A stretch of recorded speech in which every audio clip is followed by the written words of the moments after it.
Thanks for tuning in to the Marvel Movie Minute. Want to skip those pesky ads and get early access? Become a member at truestory.fm/join and discover all the other great perks that come with it.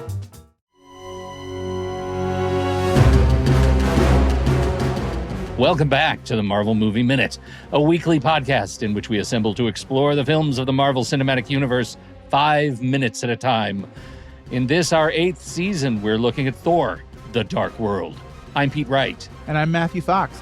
And today we're talking about minutes 66 through 70, which begins with Thor claiming that the ability to not let go of a flying hammer equals the ability to fly an interdimensional alien spaceship, and ends with Thor reminding Loki that Mom wouldn't want them to fight.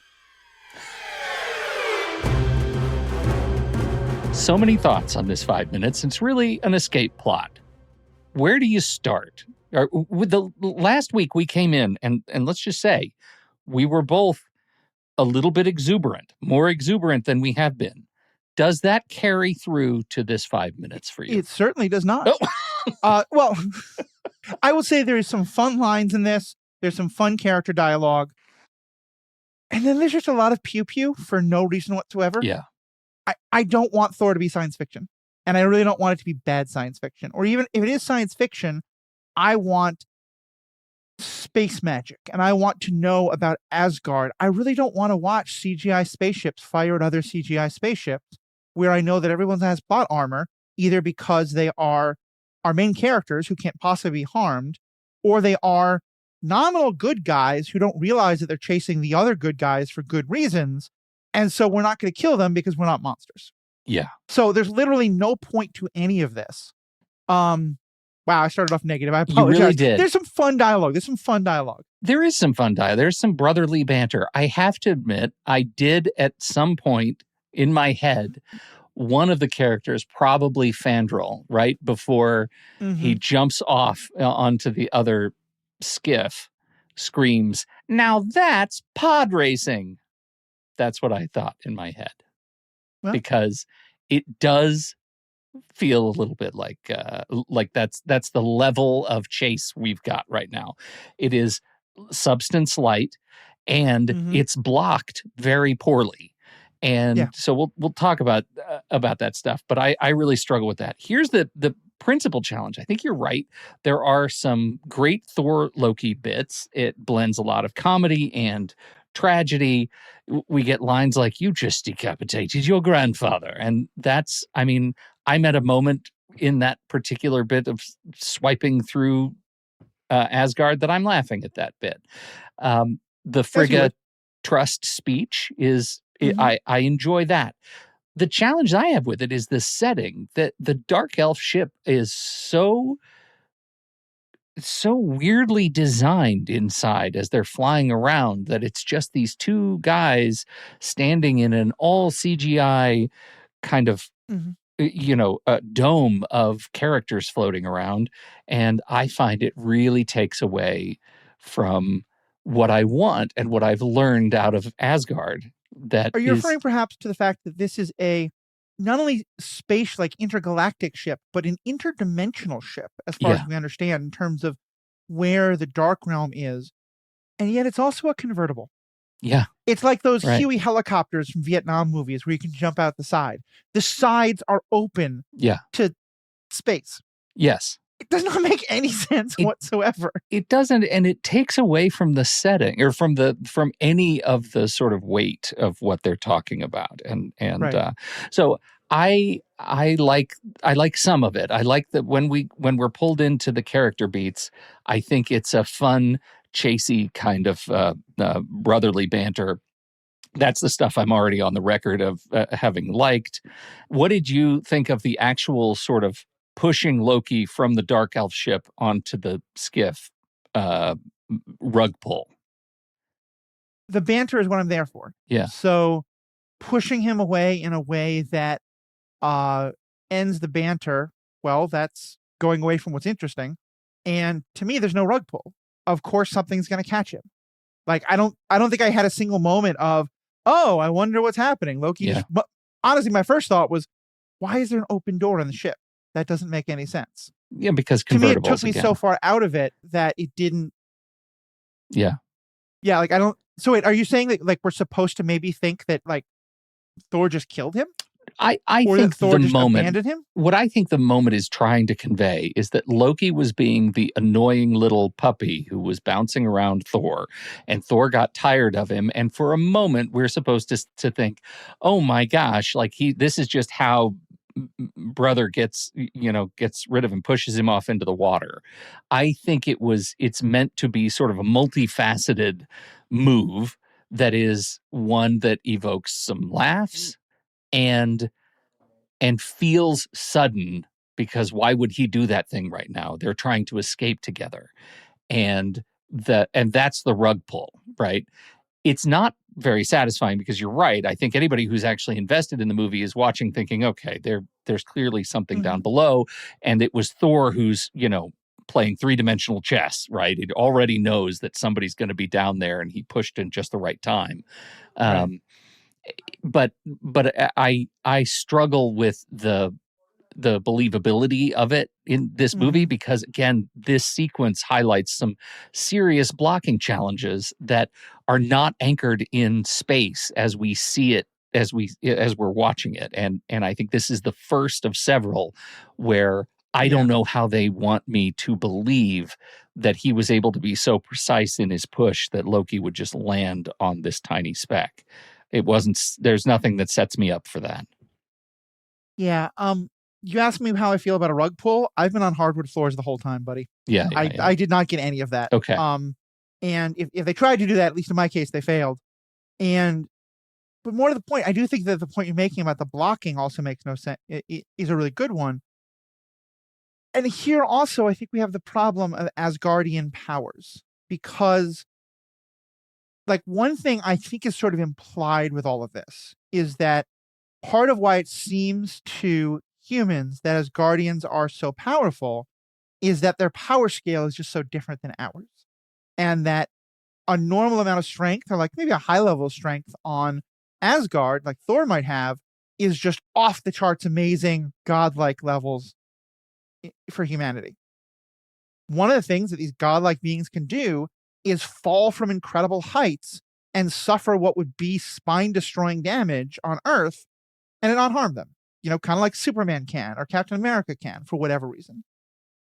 I don't know, though, if those powers work on Asgard. So I feel like in part, if there was anywhere for my brain to go with this, the first place it would go is, well, so does this mean that they do have those powers even on Asgard? Is it that no one takes falling damage in Asgard? Is it that Thor and Loki are actually much more magical than everyone else? Because, yeah, I mean, it's not a cushion on the ship that he falls onto with Fandral. So yeah, it's just these sort of, the blocking makes no sense. The character stuff the beats make no sense. I just don't know what they're going for in that moment. It's probably why my brain just was like, yeah, just give it up. You bring up a couple of really interesting things. The first one is this like a Krypton scenario, right? Like I don't think on Krypton all the Kryptonians are super powered. It's only by dint of the fact that they're on Earth that they are super powerful. Right. Same thing here. I think what you've just described for me, the way it hits my head is there is a distinct difference between comic action and cartoon action. And this is cartoon action in ostensibly a comic film, right? Yeah. This is Tom and Jerry. This is Wile E. Coyote. This is falling from a great height, standing up and brushing it off in that nonchalant way is a cartoon response to what has been trying to be a more grounded comic source. I think another way I would say that is, but I think it very much lines up with the metaphor you're using, is what are the consequences of violence? Are we bruised by violence? Can people be killed by violence? Are we completely unharmed by violence and by great falls and by being thrown across rooms and stuff like that? Right. And for the most part in the MCU, but especially in the scene where, as I said, everyone has plot armor because our heroes are not going to die and our heroes are not going to be murderers of just palace guards. There's no consequences. There's no thought of consequences. Yeah. So it feels almost cheating to say, oh, but now we want you to think about the consequences of what Thor did to Loki when we have no reason to. Everything they've told us is this is completely consequence free. which is a Yeah. great song by a Newfoundland folk band called Great Big Sea, but that's another story. Love Great Big Sea. Endorsed. The direction focus, I think, it just cements that, right? We're trying to do things that are consequential to the sibling drama, and that spectacle is spatially confusing. And I think that's what causes me to pull out and think too hard about it. We've talked about the ship design, the sort of weird side open convertible nature of it. It is, I mean, the opulence of Asgardian shipware that is literally designed as like I don't know, like a sailfish, right? Like those skiffs are designed to be like parade creatures. Used in a chase. There's a bit of visual conflict there that I really enjoy.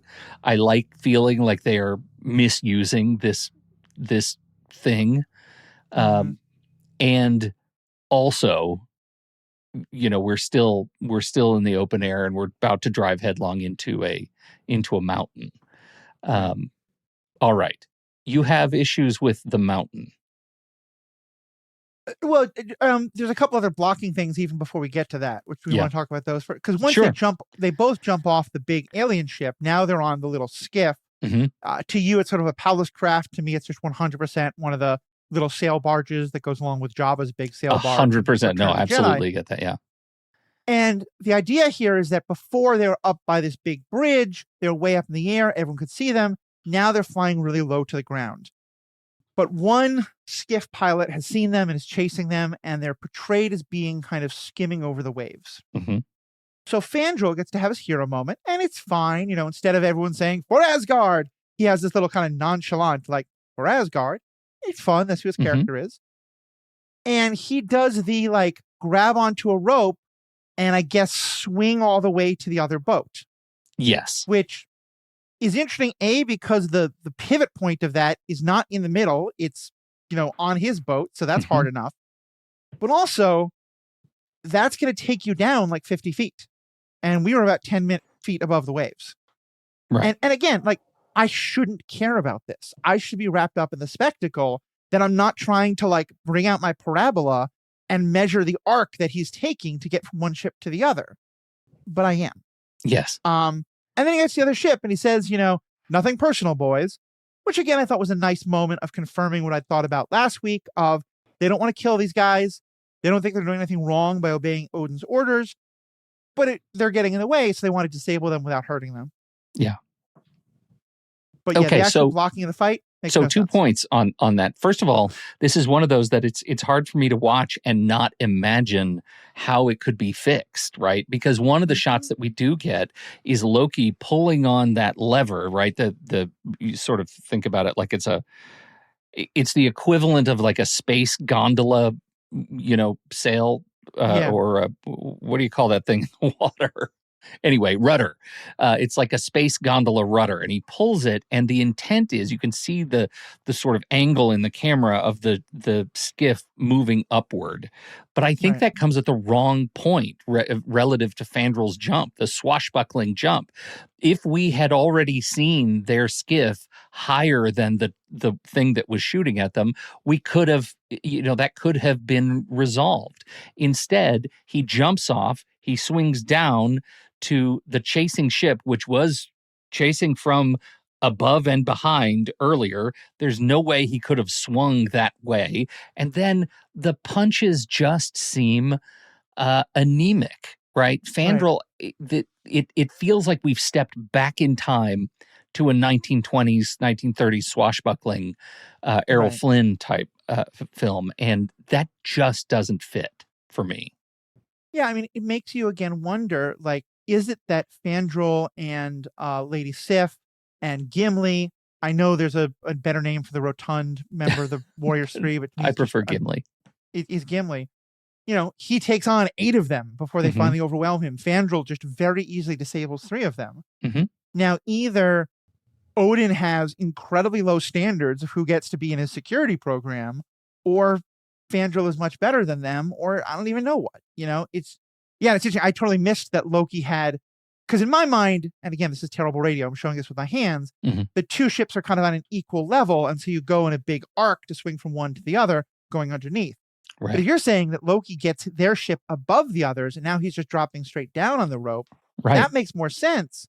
But I think in the other shot, he does swing up, and I just don't know why we're caring this much Yes. about the damn parabolic arcs, because there's nothing else in these minutes to think about. Because it's broken physics, and it makes me crazy. It makes me Yeah. crazy because this to me is an own goal of the movie, that somebody, it just feels like we just weren't watching quite close enough, or didn't have the coverage, or whatever. Movies are hard, acknowledged. Right. But this was in a movie that is so deep into special effects. It just feels like this could have been rendered and fixed before we had a chance to second guess every frame. So I know that I've critiqued this movie a lot in terms of its role in the MCU, but I think maybe here, I don't think I've said it quite this way. I think this movie feels rushed. It feels slapdash. Yeah. It feels like you can clean your house, and you can clean your house in a way that like makes the house more livable for the next months and years to come. You can also clean a house in the way that when your parents come to visit, no one's going to notice that your closets are full to the brim with all the stuff you just shoved in there. But if someone opens the closet, they're going to notice. If someone looks under the bed, they're going to see you just shoved everything under there. That's what this movie feels like. It feels like you got to a point at which someone probably have said, hey, let's go back over these effects. Let's maybe fill in some lines of dialogue. Let's find all these places that don't quite line up, or that are kind of dull, or that kind of work. And someone else said, no, we have to get this out on schedule so that we can get to the next part of the MCU. And I feel like in some ways, to me, this is the beginning of, there's probably been elements of it before, but I think this movie in particular is kind of the worst example of, we're no longer just trying to make an individual movie that stands on its own. We're trying to get to the next part. And the next part is going to be, it doesn't matter if this movie isn't the best. It matters that this movie gets the pieces into place for the next part of the MCU story. Right. And I think it's a real shame, because it makes this movie, it means that someone like Feige or someone else didn't go back and watch these parts of the movie in production and say, wait, no, this doesn't work. We gotta make that scene make more sense. Yeah. Right. I think that's really true. I love the metaphor of the sort of MCU closets being overstuffed, right? Yeah. Don't pull that door handle. Everything's going to fall apart. I think this is a scene this is a set of 5 minutes that really, highlights that. Because, we get the, we're complaining about blocking choices, right? They let action beats like Fandral's sacrifice, like sort of drift into perfunctory kind of territory. There's no clear geography. His gallantry, his chivalry, it doesn't resonate. And Thor and Loki's conversation about Frigga is handled like a chamber play inside this blockbuster moment. It's arguably the strongest directorial choice in this sequence, the way they handle that exchange. But it comes bookended by some sort of high-end visual nonsense that makes it jarring to move into their more sensitive sort of familial reckoning. Yeah, and it feels like the movie is afraid to take more than a few minutes to really sit with the issues of it, because you started to have that at the beginning of the minutes when they're kind of teasing each other and they're also talking in some harsh ways. Let's have the whole conversation then, or let's have the whole conversation once they get to the dark world. Which I don't really understand how they got there, but that's a whole other thing. It just feels, everything feels disjointed, and you don't really have long enough to sit with any particular moment. So can we move on to how they got through the mountain? Yeah. Okay. That the very high security that you have here in Asgard, that is constantly vigilant, and that has someone who can see all and knows all and is aware of every single thing, doesn't see a hole in the rock. I legitimately hate that this falls on the shoulders of the broad shoulders of the great Idris Elba. But it does shine a light on Heimdall's insufficiency as the sole seer of all things. But I will say, interestingly, there is comic lore here, right? Because Loki's mountain portal, it's not from a single comic, but he has a long-standing part in Asgard lore where he's got hidden caves and secret ways that allow him to evade Heimdall. Walt Simonson's run did it, leaned on Asgard's secret paths and dimensional doors. Thor, God of Thunder, Loki, Agent of Asgard, highlight him exploring magical back doors.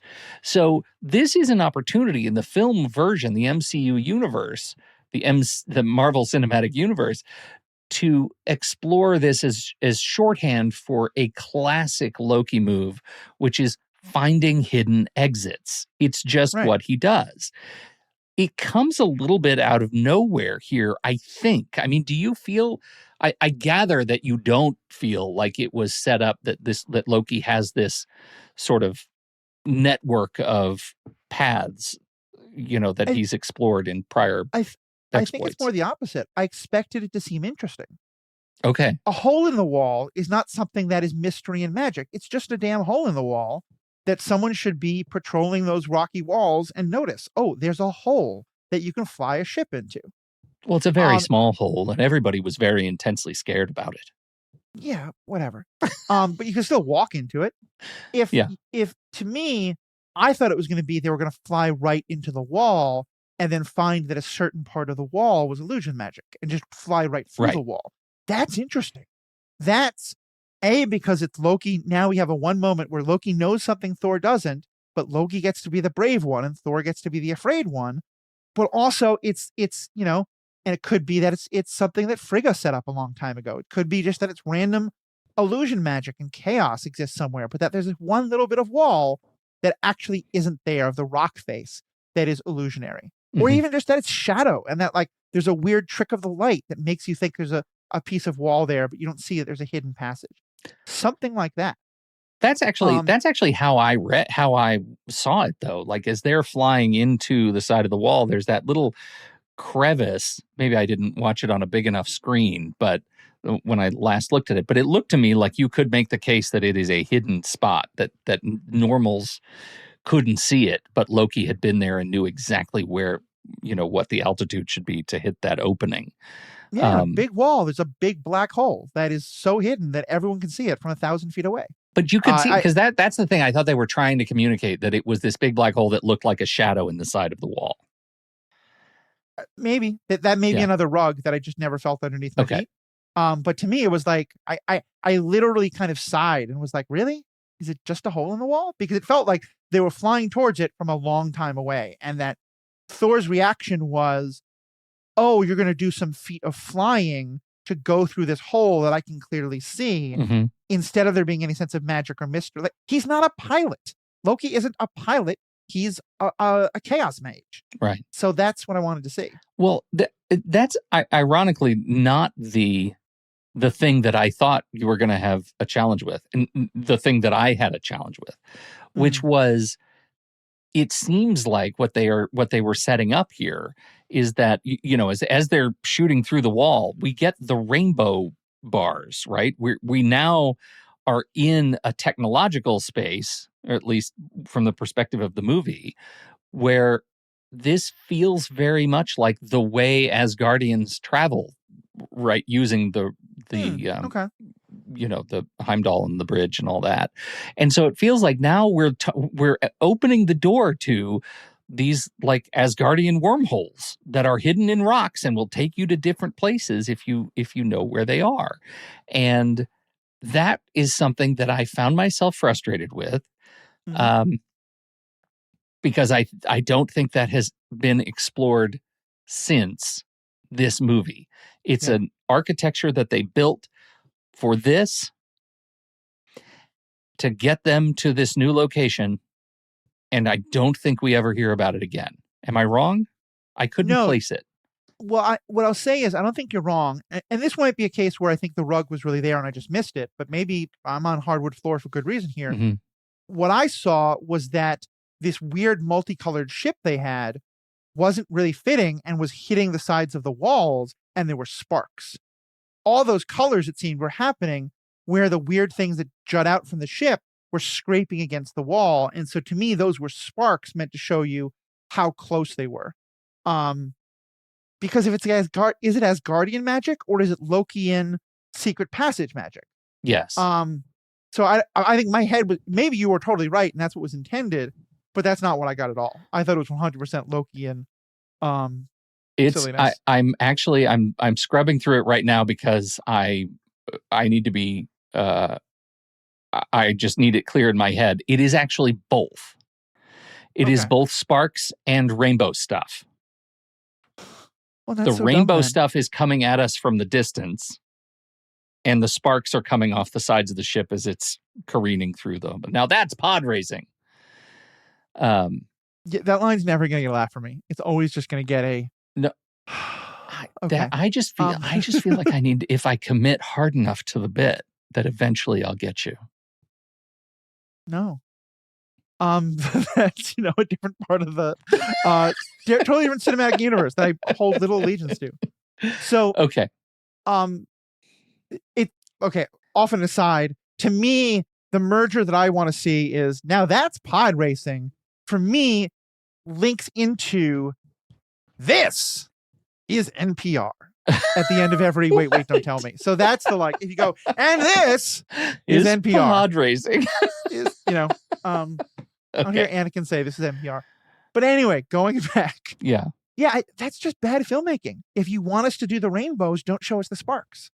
Yeah. Well, yeah, I think that's exactly it. Like, I understand the ship careening through, that's physics and sparks are coming off. I get that. But now you're also telling me about this whole new thing that you can get to and from Asgard any way you want. And that as long as you know the right sort of mystical passageway. And I thought the reason I'm frustrated by that is because I now want to know more. I want to know more about this secret network. Tell me more. Well, especially because you could have made that more explicit. What if instead of it being Loki and chaos magic, it's that Loki and maybe his mother know things that Heimdall doesn't? Yeah. That there is some power. Because, again, this might be a little too on the nose, but again, I'm not a paid screenwriter. What if, what do cliffs have a lot? Waterfalls. What do waterfalls generate? Rainbows. Yeah. Waterfalls are often places where there are secret passages behind them. Mm-hmm. What if you had some kind of they're flying towards a waterfall and they think they're going to crash into it. And Loki says something like, Heimdall's not the only one who understands the power of rainbows. Or, maybe not that explicit about the rainbow, just like Heimdall doesn't know everything about Bifrost, Mm-hmm. something like that, something that connects it and maybe have it go through a rainbow in some way or drop that idea entirely because it's ridiculous. I don't know. Again, I'm not a screenwriter. Mm-hmm. But whatever that is, I think that it just feels so lazy, and it's like, I'm here for people who try their best. This just feels so, I think that's why this movie bothers me so much, is it just feels like it was phoned in by the writer and the director. And I just, Well, we are certainly in a bit of a slog of it right now. And I think we had a reprieve last week, and these minutes feel disconnected from what we got last week. I am glad that they got to the other side of it, right? I'm glad that we've moved into a new location, because one of the things that we said last week or the week before is this movie is signaling we've got to leave Asgard. We've got to move it on because things are bogging down, and we've successfully done that. I think as we get toward wrapping up, we have to dip our toes into the story of Jane. We don't get a lot of Jane in this minute. She does fall down. Does she fall down because of the Aether? Does she fall down because of gravity? Blood pressure? I don't know. What is your sense of Jane's current ailment? Okay. Sorry, I don't have, there's no knowledge that is presented to me. Right. I am stuck on, because they then have a conversation about it, which baffles me, because Jane is a cool person. Jane has some moral strength. Jane is a very, very smart person. Jane can run in heels and can run out of heels, and I think can fight a little bit. Go Jane. Didn't mean to turn that into a Tarzan thing, but there we are. But she's human. And there's this conversation where Loki is like, oh, think about the power that I could have. It was flowing through my veins instead of, if I could have the power that's flowing through her veins. And Thor says you would be consumed by it. Yeah. And the not the implication, what they straight out say is like, she has strength you will never understand. What does she have? Yeah. Because, and again, this may also be just the inconsistency if what they mean is that it's a question of willpower and of moral strength. And of humanity. Well, first of all, why would the ether care about your moral goodness? But also, if it's willpower and strength, willpower and force of will, Loki has those in spades. But also, we're later going to set up that it has nothing to do with any of those. It has to do with like, you're kind of like where you are in the food chain in terms of galactic beings. And that Peter Star-Lord can only survive it because he is, the child of a planet. And that Rowan, I think is his name, the big bad of not pirates, the Guardians of the Galaxy, he can't hold an ether stone because he is, or he can't hold a reality stone because he's not, super McSuper. Yeah. Jane isn't either. Why can Jane hold it, but Thor can't? Loki can't. I think, and again, I think like if it had been something like you couldn't be trusted with it the way she could, or, she can hold on to herself and not be overwhelmed, like something like that. But just making it strength, it makes no sense whatsoever. Well, it doesn't. But this is why I go back to the humanity line, because that I think is a thread that we come back to around Thor having a higher regard for humans than anyone else on Asgard. And the way I heard it was, look, she has a lot of strength that you won't understand because you disregard humanity in a way that I don't. That is not clear, I don't think. I am reaching for that. I don't think it's fair of that conversation to expect me to have to reach so much, but it does absolve some of the nonsense if I wear that particular model going into that conversation. So here then it becomes a question of, are we comparing humanity to Asgardian, or are we comparing Jane to Loki? Like, do you think Darcy could have the strength to do it? That's a great question. And I think it's probably the latter. We're comparing Jane to Loki because, just because that's the context where we are right now, right? Thor is actively trying to tell Loki he doesn't understand because he's not capable of understanding, because he doesn't know her well enough, because he hasn't spent enough time on Earth, whatever the case. But she is stronger than he should ever assume. Which is why she fainted and fell down. Well, then it comes back to the weight of the aether, right? The weight of the thing that she carried, her infection. Right. Magical red goo. I don't think the writing gives us anything to hang our hats on there. I don't think so either. I will say, though, that here there is one interesting moment, because it starts out as this discussion about, who will be stronger to deal with the aether, but then Loki shifts it into a discussion of Jane's mortality. And I think this is one of those moments where Thor hears it as mockery. Thor hears it as derision of his love. And I think he has good reason to hear it that way. But I think Loki is showing some genuine concern of, this is the ancient, can Arwen and Aragorn love each other? Of what does it mean for a timeless being to love a mortal in time one? On the one hand, the Asgardians don't age, but obviously they do, because look at Odin. So I don't know if it's just that they age at a much slower scale, but clearly it's the idea that the length of Jane's lifetime will be just a wink of an eye. 100 years is nothing for Thor and Loki. And to me, that's a beautiful moment of Loki both not knowing how to bring up a genuine concern without it sounding derisive and mocking, and Thor not knowing how to hear that genuine concern without just getting defensive and fighting back. There's a sadness there, and there's a power there, and it's a beautiful moment, and then it immediately gets stepped on. Yeah. I couldn't say it any better. I think that's the big challenge of these 5 minutes. I'm glad you wrote that line for me. Thank you. Here we are. This leaves us, now we're in a new location, and hope springs eternal, Matthew, that the next 5 minutes in our new location offers us something new to talk about now that we are off of Asgard. For the love of Odin, we're off of Asgard. Because we are in the Dark Realm where there's so much discussion to be had. There's discussion. It's plains of dirt. Plains of dirt. Here's my question. How did we get here because this is sort of, this point in the rock is an entry point to a kind of dimensional, like Grand Central Station. You get off one train and go on to another. Or are there holes in the rocks all over and one takes you to Jotunheim and one takes you to the big skull nowhere and one takes you to the Dark Realm? This is the problem with the stupid rock pathways.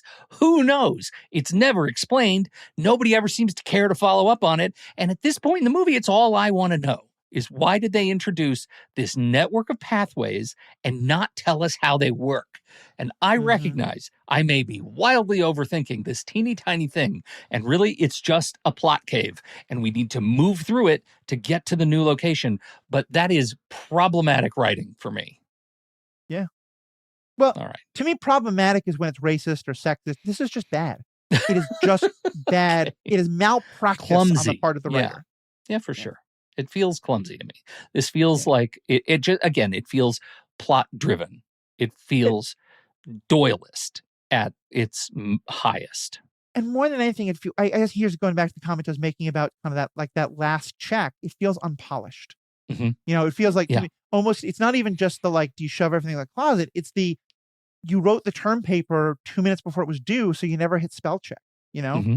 I feel like part of what made a lot of the other movies good is that you had people like Feige who would go through and watch them again and be like, you know, or whoever the editors were and be like, oh, let's fix that moment. Let's fix that moment. And it gets way too far. That's for certain. Brave New World was ruined by editing.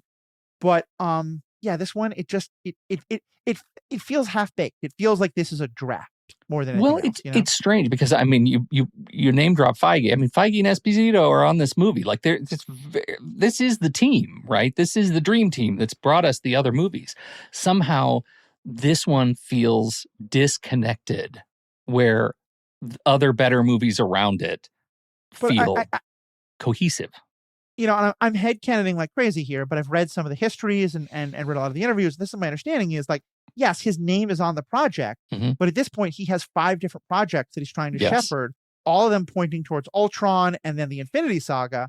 And so I kind of feel like, you know, he spends an hour on this movie, and then spends 15 minutes with the writers of The Dark World, kind of checks in and is like, oh, yeah, fix that in post. We'll go on. And then just no one ever did, you know?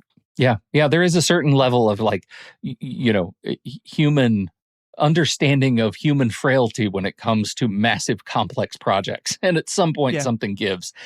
Thor: Dark World feels like it was the thing that gave. Yeah, I think that's very true. All right. Hey, this has, as always, been a treat.